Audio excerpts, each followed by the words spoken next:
Before we get involved in the feedback issue, as a loud professor from New York, I normally don't have problems being heard.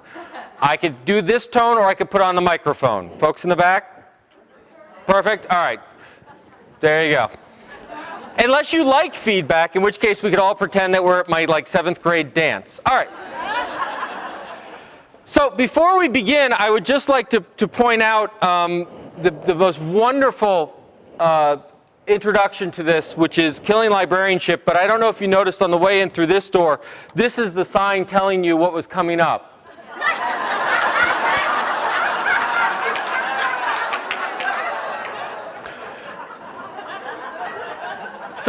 So I know where I will be at 2:15. That was good. What will kill our profession is not ebooks, Amazon, or Google, but a lack of imagination. I've looked through the program. You guys have a great couple of days ahead of you, and there's full of content from everything from social networking and collection development and change management and dealing with unruly patrons, and apparently a whole session on dealing with unruly keynotes. And as a keynoter, this is fabulous because when you're part of such a strong presentation, there's absolutely no obligation to have content in your presentation. So I'm going to take that advantage of that and not have any content to what I'm going to say. But what does this mean? What this means is it was in the midst of a wonderful talk. It was in Edmonton, Alberta, and this line came out, and people seemed to like it, but no one quite knew what it meant. But what it means is that we live in an era when we need to think big. So what I would ask you to do for the next 45 minutes or so is take advantage of the fact that you're not sitting in a library trying to figure out where the toner cartridges are, pointing to where the bathroom is.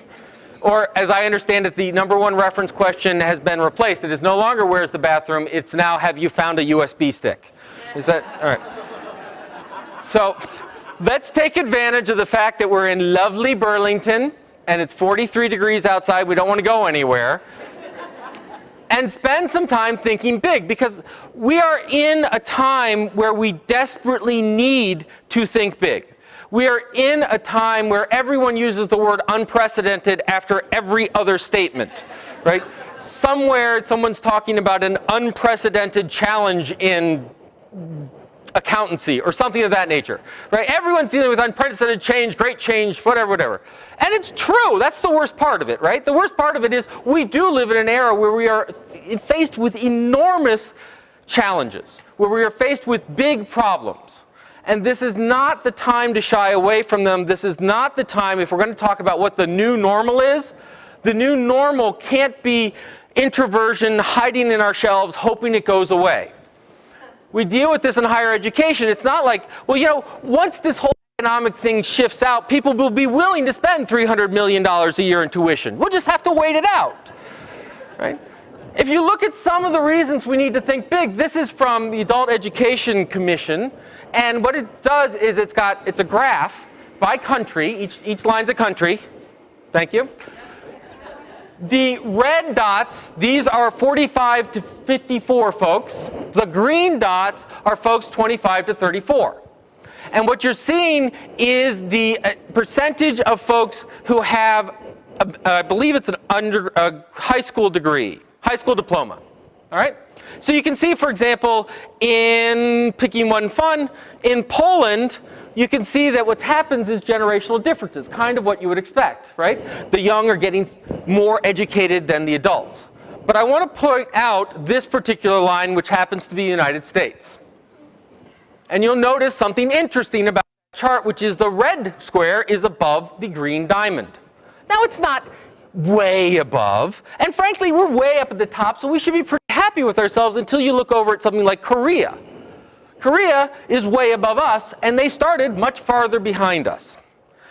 One of the big challenges where we need big ideas is in how we educate ourselves, how we prepare for this world.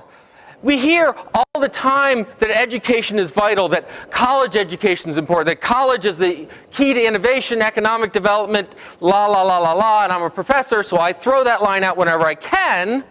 except that we happened to 2010 was the first time where academic debt surpassed credit card debt in this country.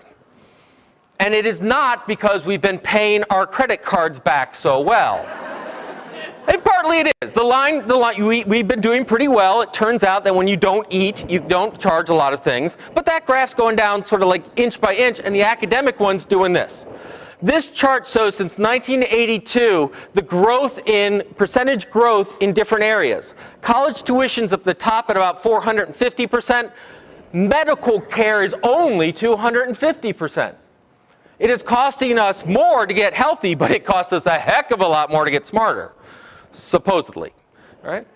Now, this in the midst of the most dramatic wage and wealth distribution in this country, that we see that the top 5% control something like 60% of the wealth in this country. We're dealing with the shrinking middle class, that we are in almost a 10% unemployment, over that in certain sectors, so that 1 out of 10 people you know has been laid off. We're in an era of great division in our politics where we're just sort of figuring out, hey, do we really need a federal government? Let's see. Right? No, that could be the rest of the talk. I'm not going there. The point is, we have big challenges before us. We are living in interesting times. I once said we live in Shakespearean times. We live in times where we could be writing those dramas, where we're talking about regime change, and we're talking about population growth. We're talking about a massive demographic shift. We're about to go from a country with a white majority to a plurality. We've got many states in which now the Hispanics represent a larger percentage of population than all other demographics combined, and soon than the Caucasian. Now, I think that's a good thing. I think diversity is interesting, but I think it's a challenging thing. When we deal with language issues, when we deal with collection issues, when we deal with all of these issues, we're living in that time. Now, I got to thinking about all of this because Neil Gabler wrote this wonderful article in the Sunday Review of the New York Times talking about the elusive big idea. And within it, and by the way, I'll put all the slides online. You can copy and paste to your delight. He talked about we're sort of at the death of ideas, that we're at a post-idea economy. And it was sort of interesting to think about that. Now, he sort of overstates some of the issues, but his basic line is, look, we used to think big thoughts. We used to make celebrities out of our sort of thinkers, and now we make celebrities out of people who are celebrities, right? I mean, who forgot their underwear when they went out to a bar. Really, this Einstein, you know, Lindsay Lohan, I don't know. So you can challenge it, but it really did get me thinking.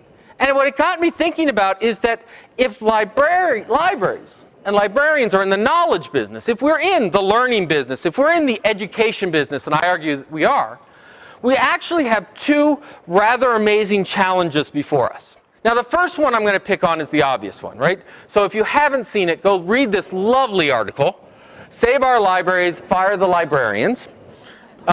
It was in the News Leader, Florida's oldest weekly newspaper, right up there with the Old Gray Lady.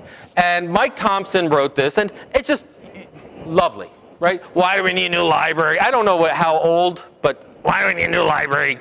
Get those kids off my yard, whatever it is. And I know it's deathly to bring up large blocks of text, but it's so worth it. Stick with me for a moment.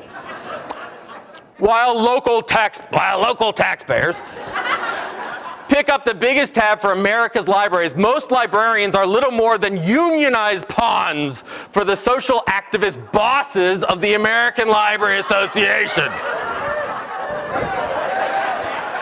Wow, all right.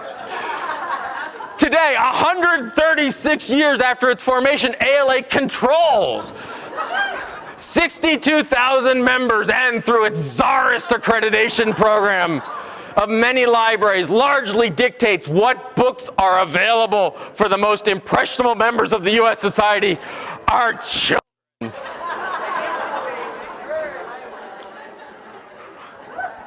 I hear you, comrades, I really do.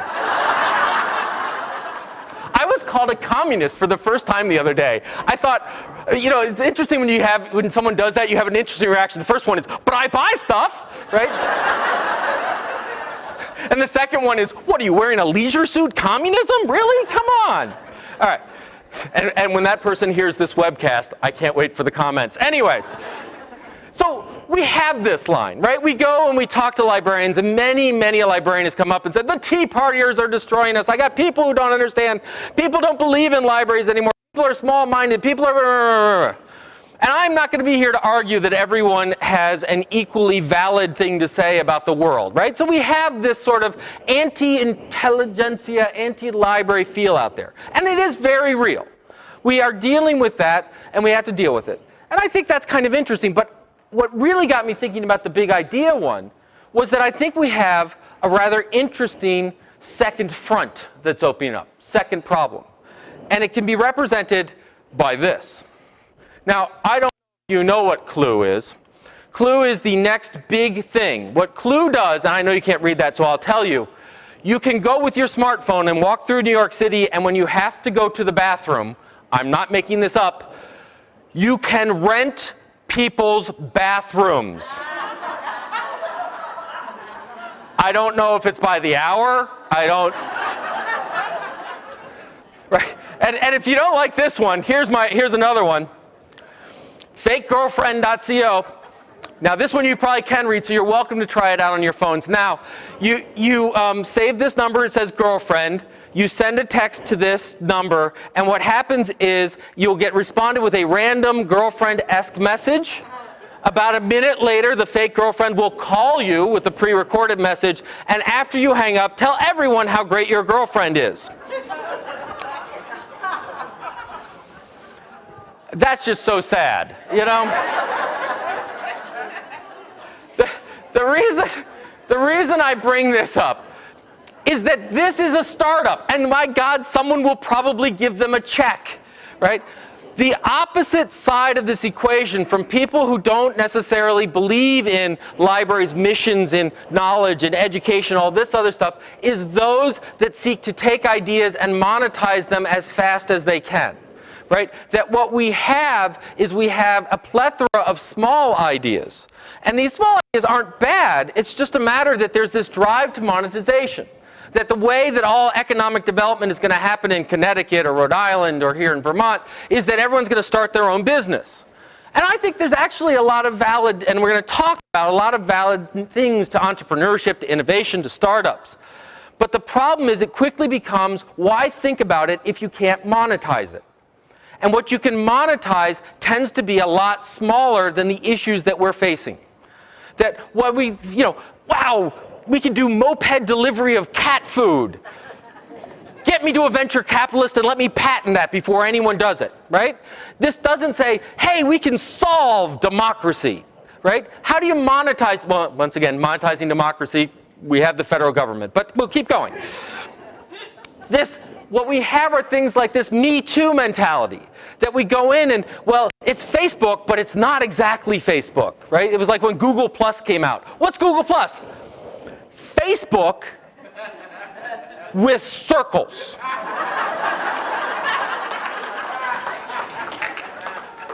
How many of you don't have to admit if you started the conversation, but how many of you at one point were in a meeting where you said, boy, the library could start its own Facebook for Enter City Here? Right? We could do our own social network. And the answer is, why? It's there. But we get this shows up in things like patent trolls. There are huge industries, huge companies that do nothing but own intellectual property for the only purpose to go sue people who are actually producing things. Google recently bought Motorola. They didn't do it so they could bring back the little track phones. They did it for their portfolio of IP, for their portfolio of patents that could help them defend against Apple, fight against Apple. When you look at what Apple's doing with its market, with its iPhone and its iPad, they're now in Korea and they're now in Germany. They're actually trying to prevent competitors from putting tablets on the market. They're not doing it by outbidding them. They're not doing them by outpricing them. They're doing them by suing them. They're saying this is too like our IP, sue them. Now, I want to be really clear. I am not a communist. And so I believe in intellectual property. I believe there's an appropriate use of intellectual property, but we're getting to the point when Amazon can patent the idea of one-click purchasing. We've gone a bit too far. All right? So you have this opposite pressure on libraries. Why go